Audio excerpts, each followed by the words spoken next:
Bayangkan setiap bulan selalu ada truk gagal ngerem di satu ruas jalan yang sama, di jalan nasional yang seharusnya sudah standar. Ini adalah JLS Salatiga, jalur penting penghubung Jawa Barat Utara dengan Jawa Selatan Timur. Artinya, banyak truk besar bermuatan berat yang lewat sini. Dan secara teknis, truk paling rentan remblong di turunan panjang karena overheat.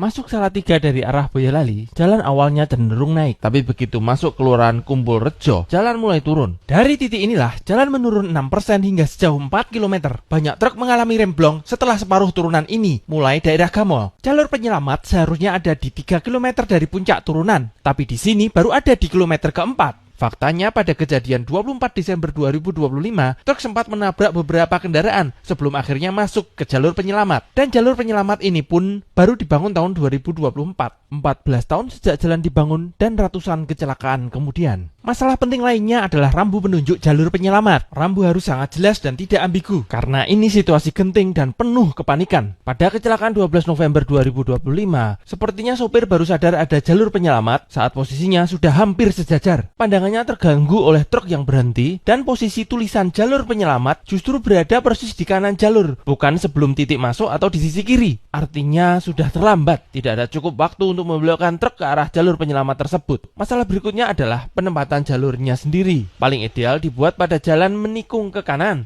supaya kendaraan tinggal masuk lurus saja. Kenapa dulu tidak dibuat di area kuburan ini ya? Jalannya menikung ke kanan, sangat ideal untuk jalur penyelamat. Dan faktanya, truk tadi justru berhenti di titik ini. Di setiap kejadian, ada saja orang yang begini, menyalahkan supir, menyalahkan truk, lalu membandingkan dengan luar negeri. Katanya di sana SDM-nya tinggi, seakan-akan di sana tak pernah terjadi yang seperti ini. Cara berpikir ini adalah kesalahan berpikir yang sangat fatal. Mereka tidak menggantungkan keselamatan hanya pada kesempurnaan manusia dan kondisi kendaraan. Manusia bisa salah, kendaraan bisa malfungsi. Makanya di sana jalur penyelamat dibuat memadai dan rambu peringatannya dipasang masif dan sangat jelas di tempat yang manusianya dan kendaraannya kita akui bermasalah. Kenapa justru keselamatan kita dipasrahkan sepenuhnya pada orang-orang seperti itu? Titik rawan pertama di JLS Salatiga sebenarnya bukan di Gamol, melainkan di Simpang Salib Putih, terutama karena kendaraan yang dari arah Kopeng. Jalanan menurun 7% sejauh 10 km, bahkan rem mobil pun kadang sampai menyerah. Di sini seharusnya dibuat jalur penyelamat dan area putar balik yang aman. Flyover memang sudah diwacanakan sejak 2015, tapi sampai sekarang tidak ada pergerakan sama sekali karena biayanya sangat besar, bisa 100 miliar. Padahal dengan dana belasan miliar, kita bisa mendapatkan dua hal sekaligus, jalur penyelamat dan area putar balik yang aman.